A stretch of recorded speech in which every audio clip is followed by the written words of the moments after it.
well as some learning experiences. So we're going to try and have that conversation this morning. And I do not know.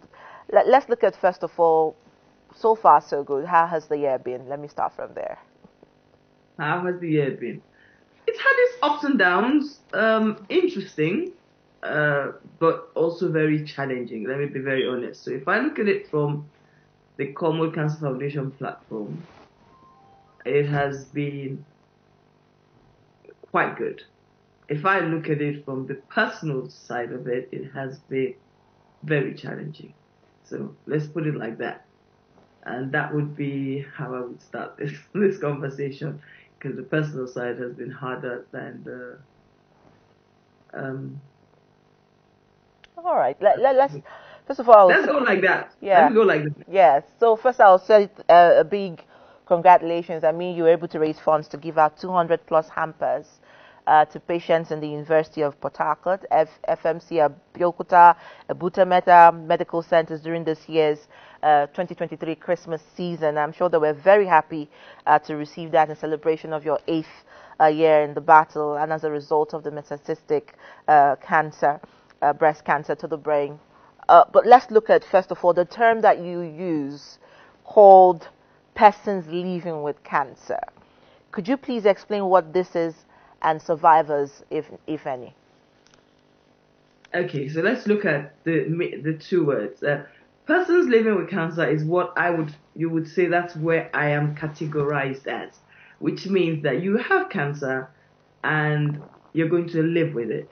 So a lot of people will find persons living with cancer and assume, and I don't think a lot of people grasp the understanding that it means you're living with it. It's not going to go away. So don't let people deceive you into thinking about going away, but rather start to relook at your life and try to make the best out of it rather than sit down and worry about it, because you've got it and they can't, they've got to give you treatment all the time. So for instance, I come on air at 8 o'clock, 8:15 on this program. And whenever we do that, I have to have chemo before I start this program. So it's not optional. I have to do it. And that's the person's living with cancer. You've got to live with your drugs. You've got to take all your cysts. You've got to go through the whole process, your scans, everything. Persons that are survivors, which we also fall on that, but we're not in the same, and they've had the cancer or they are going through the journey right now. And they are survivors, because for every day that you live, you are a survivor. You go through the journey and you do come out. You come out every day, and you should have a reason to be grateful that you still got life. So you are a survivor. You are fighting the battle and you are winning, but you've got to now learn to go on a day by day thing and watch yourself come out of it. So people that have survivors have the disease, they get the disease, they come out of it, they go through the treatments and they come out of it, and we celebrate them. And that is awesome. So persons living with, it is exactly what he says, living with. It's not going anywhere. Persons that have survived it, survivors, they survive every day. We all survive together. All right, and that's why together that's good, right? Yes, together we fight, together we win. Now let's look at the fact that you're now an advocate worldwide. I mean, your voice resonates and gives a lot of hope to people. How has the year 2023 been as an advocate, especially on this segment? On this segment, I am very pleased. I am very grateful. I always say this to AIT. I'm very grateful because the awareness has now continued to resonate, especially within the Nigerian community. And you see, we have to take not just Nigeria, but the African continent and globally. Cancer is not a word people like to be associated with. And unfortunately, because of all the stigmatization, the discussions around it's not my portion, it has not allowed a lot of people to get well. But the more people are understanding and the more people are now talking about it, the more we're not ashamed to talk about it, the more we're going to get through more people being able to fight it and reduce death rates. Because once you're talking about something and it's no longer a big deal, then people now realize, oh, you know what, I can actually fight this. So this year has made the discussion very different. And when I look at the campaigns, especially with Kakaki, I always get a message. As I'm on air, most of the time I will get a message. One or two will come through straight away, and I will be looking at it and thinking, no, don't you realize I'm on air as you're sending this? But yes, that's the fact. And I can always send, because of our community, and especially like the Nigerian cancer space, I have a platform where if there are people that need or are crying out, you've got a platform to be able to say, please, this person needs this help, or that person needs this help. And they actually pick it up from this program. They come out from this program. There are times when we have discussions with doctors and people realize, oh, is that what that conversation was about? Is that what's wrong with me? And they're immediately looking for a doctor, which is what we want to achieve. We want people to be more aware and more informed, because once you're informed, you actually will make the right decisions. I think that is a standard fact of life. If you know what to do, or you know that there is an issue, you will find a solution. But if you don't know, you don't find a solution. You live in a different world, and that's not what we want. We want everybody to know, and once you know, you can find a solution. All right. And that's what it has been, I think. All right. So let's see you name 3 highlights and why, and also name 3 challenges and why. Oh, wow. Okay. 3 highlights. Okay. One of my biggest highlights was when I joined the medicine patent pool as a community advisory panelist. That was a big highlight for me, because it meant I had an opportunity for the first time to not just be in Nigeria or talking across the world, but actually being in the medicine patent pool as a community advisory, talking from my lived experience. And that was quite nice, because I was able to go out to speak in IOTIC, even though I was in pain with my legs. But, the fact that I could travel that far was a very big highlight for me. I'm not very good at, I need to be very honest, when you can barely walk anymore, except you're in pain, then you've got to be honest about it. But then that's one. Another one, okay, I've talked about MPP, I've talked about my trip to IOTIC. And this Christmas hamper was the first time I have ever done such a thing. And I was surprised that I was going to be able to do it. I've always shied away from it, but for the first time I did it and I completed it. I think the last set I've been given out this morning, exactly as we're speaking now. So I am very thrilled about that. I can't lie. Those 3 things meant a lot to me. So where do we go for the challenges? My biggest challenges have stemmed fundamentally around my personal health experiences. First and foremost, and I think the major one was to do with not being able to walk. I think that through my mental health, my physical well-being, my emotions, it threw everything apart. And immediately that starts to happen, I didn't know how to navigate anymore. So although I was coming on air, I think I was coming on air because it was a safe space for me to be able to forget about what was going on in my personal life and do this. I think that was one of the biggest challenges I had. And another challenge, like I said, I went off to Senegal. I don't know how or what I did, but I ended up being very, very, very, very, very sick. I was afraid that they would not allow me to board a plane. And those things scare me whenever I travel. So when I'm having to go through those. And the last one was the anxiety when I was doing the fundraising for this Christmas hampers. Those were the 3 biggest challenges for me. I'm not going to say other challenges don't come across, but those ones caused me anxiety. Oh, wow. And to see you looking so beautiful, yet strong and sounding so energetic, one wouldn't have known what you've been through. Like they say, you never look like what you have passed through. And I must say that you're a very strong woman.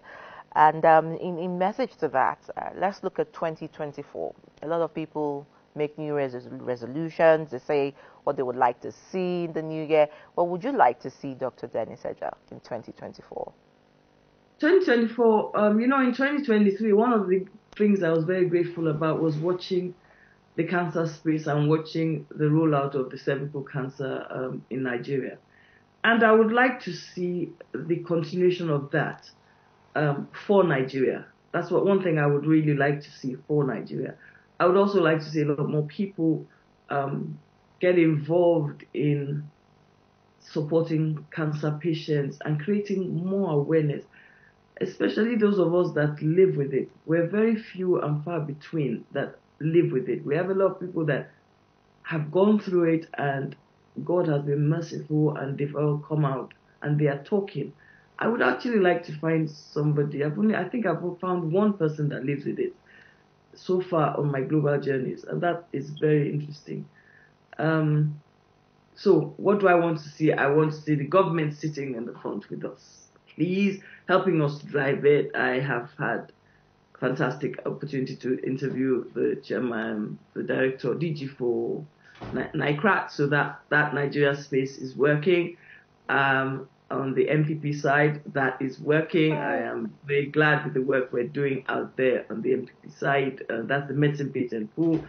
I should be out there. And I am actually looking forward to the Union for International Cancer Congress, the one that's coming up in September, and how I will get involved in that more because of bringing a lot of other young advocates across the Nigerian space, or rather across the Nigerian community globally as advocates, because I am very realistic. I cannot tell you I will be here next year, but at least I want to know that somewhere along the line, a lot of people that have worked with me will be able to continue to make the noise, and that's all that really matters. So those are the things I really working towards. We're supposed to have a meeting tonight and see how, or later today, and see how we're going to map this all out and make sure we can get it. But there are quite a lot of things going on.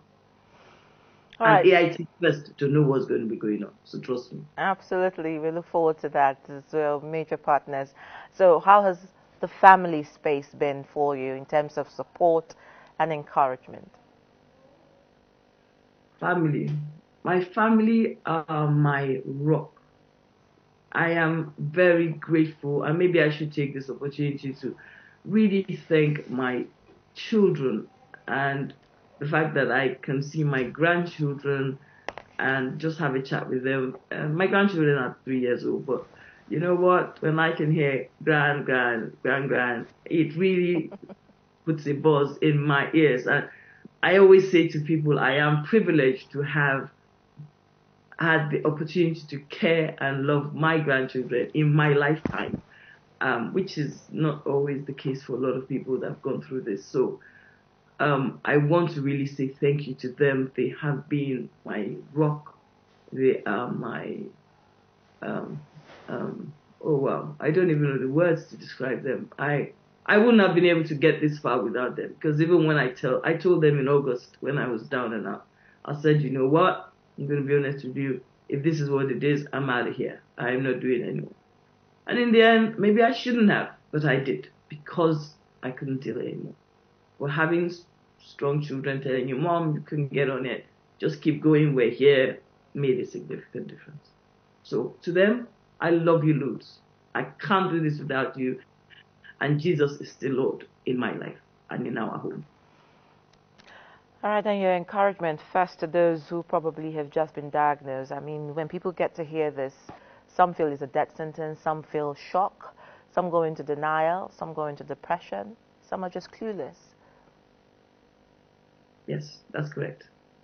I've been through all of them. Every single step you said. From shock to denial to clueless, everything. That's our lived experience.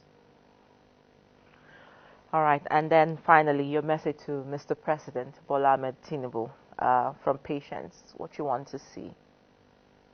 I'd like to see an engagement of the cancer patient advocates speaking on behalf of us, our voices, not people speaking for us. I'd like to see something in the space going forward where we are sitting at the tables discussing whatever is going on about us and to wish him all the best in the 2024.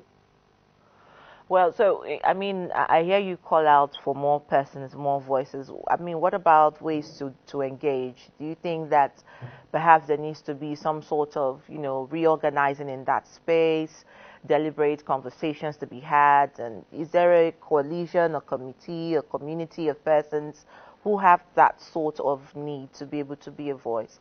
Because then if you give directions, you may want to suggest how it's been done. Well, I would like to be very fair. That's why I didn't talk too much. A lot has gone on. I want to be very fair. A real lot has gone on, especially with the NICRATs now up and running. I want to be very honest. Our space is now being put together, and we're very hopeful. We have a lot of subgroups across, and now we've got a lead group, a lead DG, who is or department, who is now responsible for collating everything that we do in the community in Nigeria. And that is one thing that is very big. So for me, I'm very grateful for what that has brought, because by bringing that, we now have our DG is now responsible for everything to do with just cancer. And that means he can at least look at what's going on in the radiotherapy parts where the machines are not working. All those everyday things that were a big issue for us, at least it's now on the table, which is why I said, once it's on the table, then you can measure progress. When I look at last year and I look at now, I remember coming here last year, first day last year, and I said, one of the things I wanted to see was the rollout of the cervical cancer at the end of the year. And I'm very happy because that has happened. And that is key. So now we've got our DG, we've got the cancer space now. The biggest problem we have is funds. We don't have money. But we have to have money. So in all these conversations, I want to believe that there will now be a way to put the money where we can see it and we are able to see the accountability.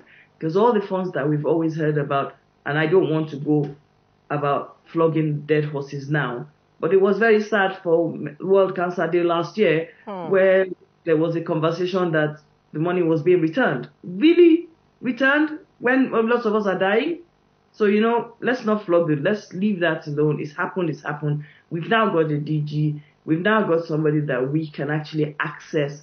We've now got somebody that we can talk up to about what we want to see. And he's listening to us. So really, let us give credit where credit is due. And that's why I said I don't want to flog a dead horse. So we are moving now in the right direction, maybe slow, but we want the government to please make cancer patients advocates to sit on that table, because they will give the guidance that is required in decision making from a perspective of engagement, of knowing how we live. And the second, and as they said, is funds. Once there's money, NGOs do a lot of work, social groups do a lot of work, a lot of us raise funds to give to other people, but that is not what is going to solve the problem.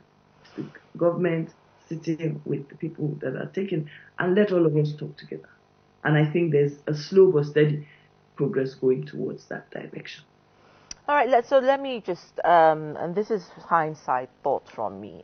I've heard a lot of misconception about people living with cancer, perhaps the disease itself, and some have tied it to, when you're too angry and it builds and it inhabits your being, and so it festers, and then you now have, it grows into cancer, or when you probably are unforgiving. So there's this, traditional cultural misconception about, how people's lifestyle and their emotional well-being sort of allows their insides to war against itself. I don't know if there's any sort of truth to that, but please, as an advocate, could you tell these people the truth about going for diagnosis and really treating the disease? Okay, diagnosis will talk, so let's go one at a time. So first ones first. There is no correlation. Every single human being has the cancer cells in their bodies. When it activates, everybody has it. So there's no need for anybody to think that you are better than this person that has it or not. No. That is not it. But once you have it, please go and get checked. Let me tell you, I always say this thing. A simple illness like a headache is what brought me here. anything that is cold, cough, diarrhea, all those little everyday things that happen to you can be cancer. So please don't assume that it is because somebody is annoyed with somebody, or somebody is with somebody, or whether Jesus is here or we went to the imam. Forget all that one. That's not relevant.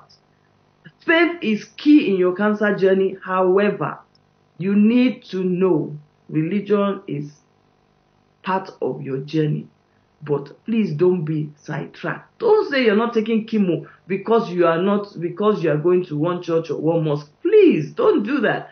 I've seen a lot of people that have done it and they've died. It's not this year alone. I've lost at least 10 people, and 4 of them have died because they refuse to take the drugs. So please don't do it. It's not necessary. Take it, especially when you hear you've had stage 1 or 2 at the very early ages and you wait till you're about to die. Then you start looking for money. It's not smart. So please, I'm begging the entire population of Nigeria, please, any sickness that happens all the time, go and meet your doctor. Go to Federal Medical Center. Go to the state one. Just go and tell them this and say to them, it's all the time. Please check everything. Because there are checks. Once those checks are done, at least they will see that, okay, this one is high or this one is low and they can do it. Please, that is key. But it's not to do with whether you hate or you don't like or somebody's annoyed with you. No chance. That's not it. That's not in the radar at all. It's nothing to do with that. It's not to do with your forefathers jumping from one village to another. No, it's to do with health. All right, then for me, finally, caregivers, they need to also get some, flowers for their work. And those who are tired along the way, and sometimes you see them exhausted emotionally more than physically, what would be your message for them? To the caregivers today, I'm going to be very honest about their love. I want to appreciate you guys because it took me to be sick this year to really understand the emotional drain that they go through when caring for a cancer patient. You guys, you do a fantastic job. And I know sometimes you beat yourself up when the battle is lost. Absolutely. But the battle is not lost. The love that you guys give to us is more valuable than what you actually think. You may not realize it. I'm talking to you straight now, caregivers. We really, really, really appreciate you. When I was talking about my children, I know I'm saying it. Yeah. So for you all, the caregivers across the world, not just Nigeria or your small community, always remember, we do see, we get irritated and you don't know what to do with us. Absolutely. You don't know what to say to us.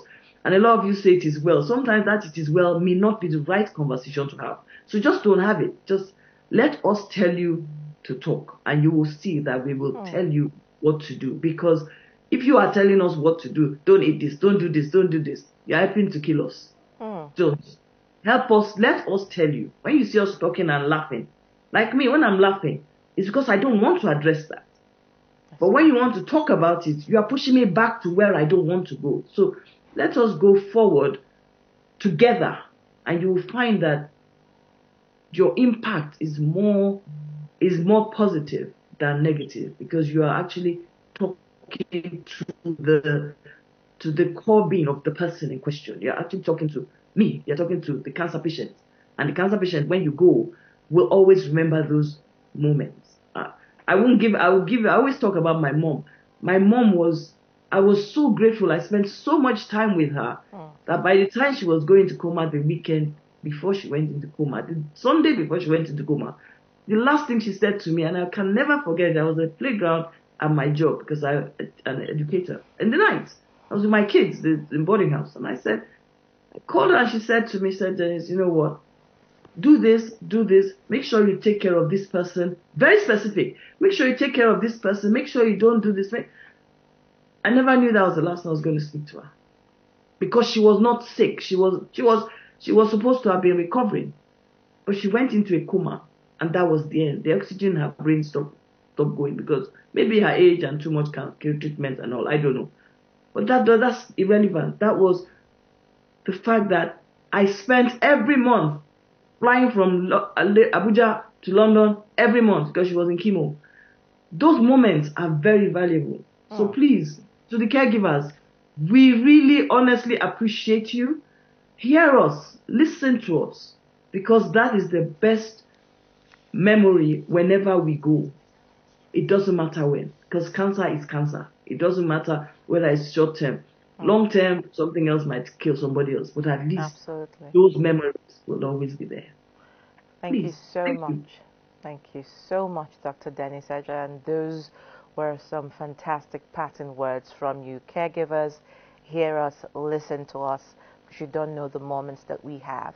And that is so important. Thank you for sharing your journey so far and the highlights and the challenges in 2023. I'm sure that your 2024, you will be here, by the way, will be remarkable as well. You're not going anywhere anytime soon. Thank you for joining us. Thank you very much. Have a lovely New Year. Happy New Year in advance. Absolutely. All the best. Thank All right. you. Well, that has been our conversation with Dr. Denise Ejoh. She's given us a roadmap into her 2023 and some of the call-outs and charge to Mr. President and allowing survivors tell their stories themselves, as well as looking at the cost. Let's not flog it. Let's leave that alone. It's happened. It's happened. We've now got a DG. We've now got somebody that we can actually access.